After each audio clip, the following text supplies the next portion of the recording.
Attention deficit/hyperactivity disorder, or ADHD as it is more commonly known, is a name you might hear quite often. It is a neurodevelopmental condition. This means it affects how the brain grows and develops. Many people, children and adults alike, live with ADHD. It is not simply a case of being a bit boisterous or easily distracted. It is a genuine condition with specific characteristics. Understanding it properly is the first step towards providing support and fostering acceptance. It is rather important to get to grips with what ADHD truly entails. The importance of understanding ADHD cannot be overstated, truly. Misconceptions abound, like clouds obscuring the sun. Some might dismiss it as poor behavior or a lack of willpower. This is far from the truth. Such misunderstandings can be terribly damaging. They can lead to stigma and prevent individuals from seeking or receiving the help they need. Knowledge, as they say, is power. In this case, knowledge empowers us to be more compassionate. It helps us to build environments where those with ADHD can thrive, not just survive. It is a common myth that ADHD is exclusively a childhood disorder, one that children simply grow out of. This is not accurate. While symptoms can change or lessen for some as they age, many individuals continue to experience ADHD into adulthood. Adult ADHD can present different challenges. It might affect work, relationships, and general day-to-day functioning. Recognizing ADHD across the lifespan is crucial. It ensures that support systems are available for everyone, regardless of their age. The journey with ADHD is often lifelong, and understanding this helps shape appropriate long-term strategies. At its core, ADHD is related to differences in brain structure and function.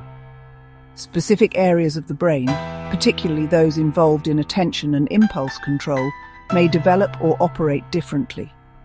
Neurotransmitters, the brain's chemical messengers like dopamine and norepinephrine, also play a significant role. These are not choices or failings of character. They are biological factors. Grasping this neurodevelopmental basis helps us approach ADHD with the seriousness and scientific understanding it deserves. It moves the conversation from blame to support, which is a much more productive place to be. Now, when we speak of ADHD, it's not a single monolithic entity. Think of it more like a spectrum with various presentations. The Diagnostic and Statistical Manual of Mental Disorders, or DSM-5, outlines 3 main ways ADHD can present itself. These are officially called presentations. Knowing these different types is rather helpful. It allows for a more nuanced understanding. It helps tailor support to the specific needs of the individual. After all, one size rarely fits all, especially in matters of the mind. Each presentation has its own distinct cluster of primary symptoms.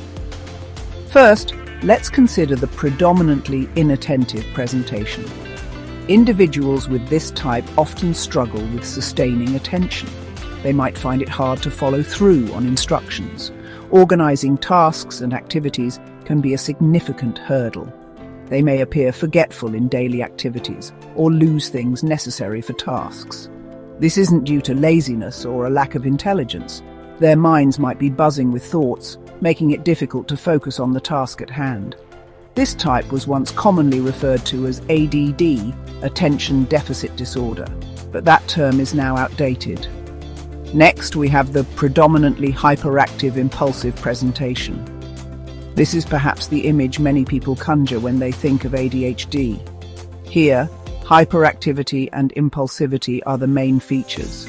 Individuals might fidget constantly, squirm in their seats, or find it difficult to stay seated when expected.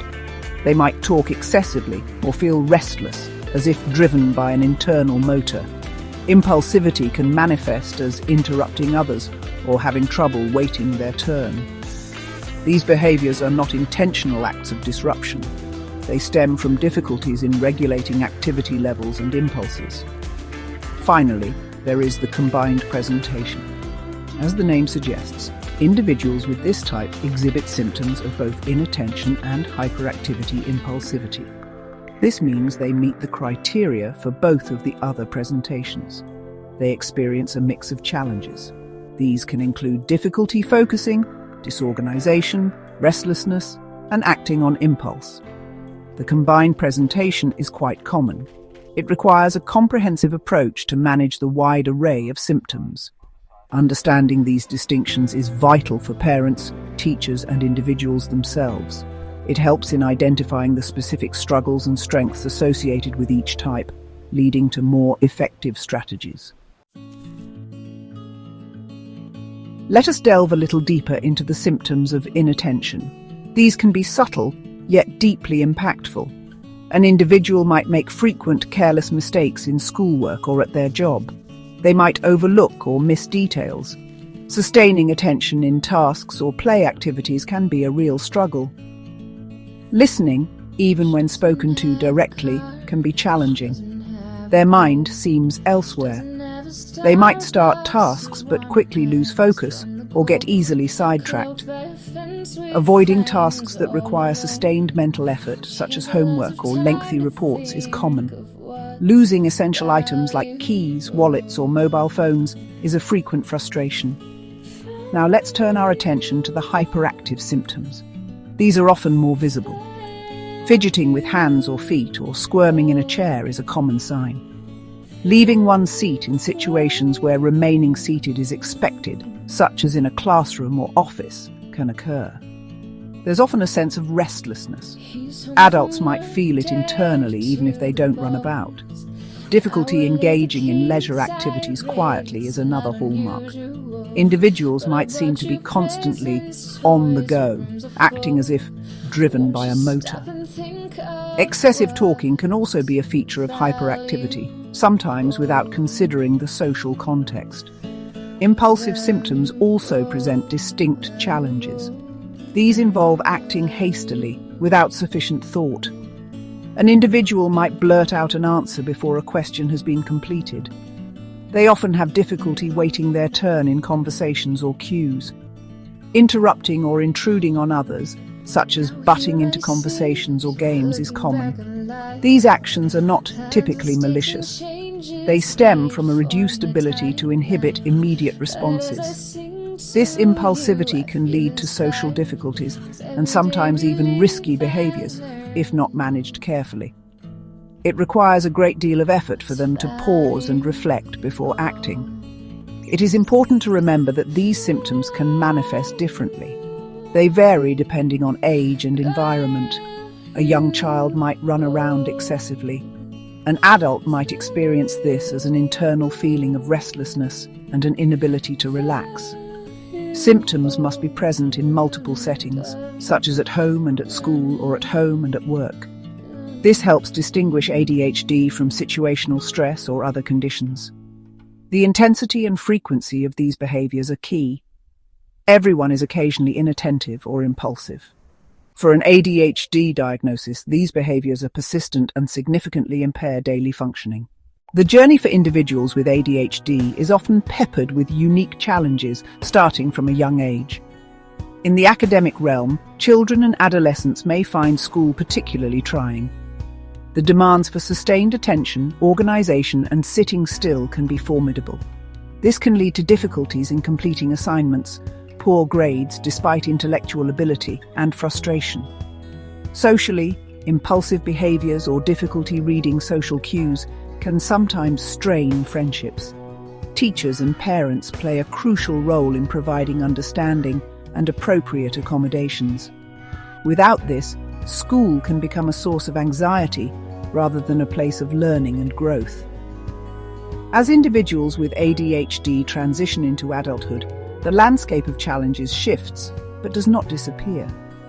In the workplace, difficulties with time management, procrastination, and project completion can hinder career progression. Maintaining focus during long meetings or on repetitive tasks can be a significant struggle. Interpersonal conflicts might arise due to perceived inattentiveness or impulsive remarks. However, many adults with ADHD also possess remarkable creativity, energy, and problem-solving skills. The key is to find work environments and strategies that leverage these strengths while mitigating the challenges. Understanding employers can make a world of difference. Relationships and family life can also be profoundly affected by ADHD. Partners or family members may sometimes misinterpret symptoms as a lack of care or respect. Forgetfulness, disorganization, or emotional reactivity can lead to misunderstandings and frustration on both sides. Open communication and education about ADHD are vital. Couples therapy or family counseling can provide tools and strategies to navigate these complexities.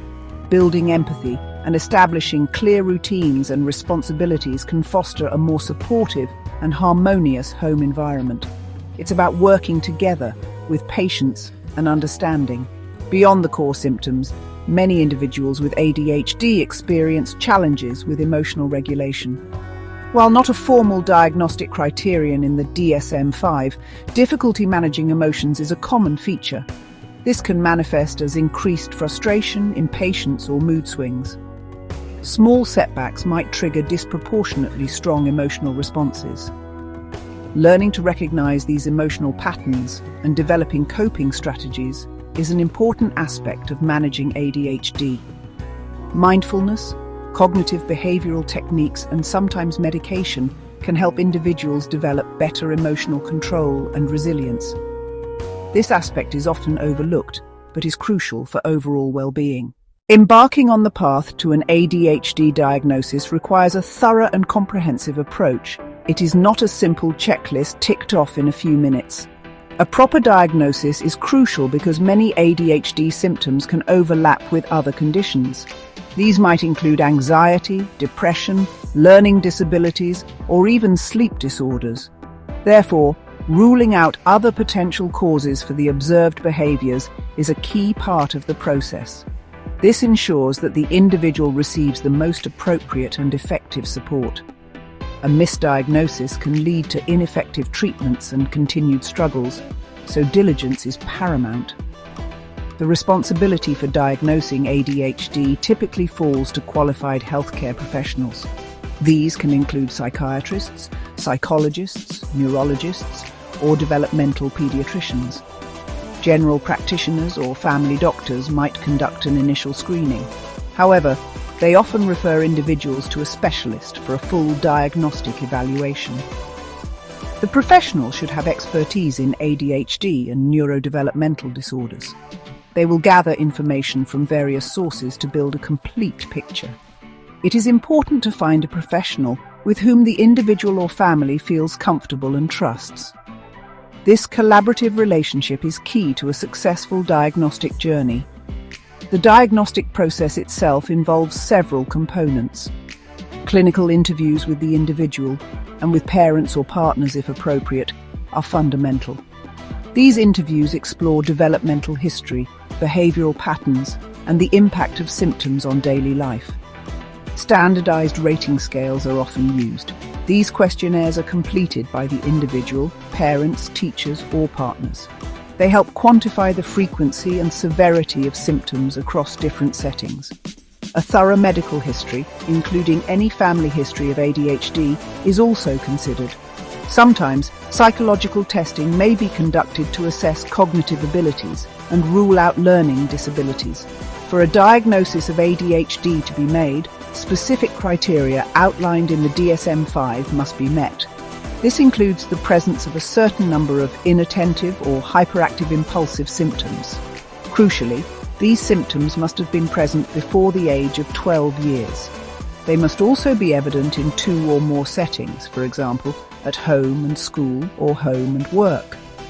Furthermore, there must be clear evidence that the symptoms interfere with or reduce the quality of social, academic, or occupational functioning. This careful, criteria-based approach ensures that the diagnosis is made accurately and responsibly. Once an ADHD diagnosis is confirmed, the focus shifts to developing a treatment plan. There is no single cure for ADHD. However, effective treatments can significantly manage symptoms and improve quality of life. A multimodal approach is generally considered the most effective. This means combining several different types of interventions. The plan should be highly individualized. tailored to the specific needs, symptoms, and circumstances of the person. What works brilliantly for one individual might not be as effective for another. Regular review and adjustment of the treatment plan are also important.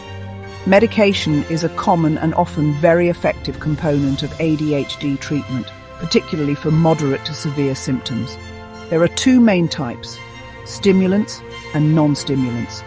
Stimulant medications, such as methylphenidate and amphetamine-based drugs, work by increasing levels of certain neurotransmitters in the brain. This can improve attention and reduce hyperactivity and impulsivity. Non-stimulant medications like atomoxetine may be used if stimulants are not suitable or effective. Like all medications, these can have side effects, so they should be carefully prescribed and monitored by a doctor. Many find them transformative. Alongside, or sometimes instead of medication, behavioral therapies and interventions play a vital role. Cognitive behavioral therapy, CBT, can help individuals develop coping strategies for inattention, impulsivity, and emotional regulation. Parent training programs provide parents with techniques to manage their child's behavior effectively. For children and adolescents, school-based interventions and accommodations are crucial. These might include preferential seating, extended time for tests, or breaking down assignments into smaller steps. ADHD coaching can also help adults with organization, time management, and goal setting. These therapies empower individuals with practical skills. It is also essential to recognize that ADHD often doesn't travel alone. It frequently co-occurs with other conditions. These can include anxiety disorders, depression, learning disabilities like dyslexia, oppositional defiant disorder, ODD, and sleep problems. Identifying and addressing these co-occurring conditions is a critical part of a comprehensive treatment plan. Treating only the ADHD symptoms while ignoring an associated anxiety disorder, for instance, may limit overall improvement. Understanding ADHD, its multifaceted nature, its treatments, and its common companions allows for hope. With the right support and strategies, individuals with ADHD can lead fulfilling and successful lives.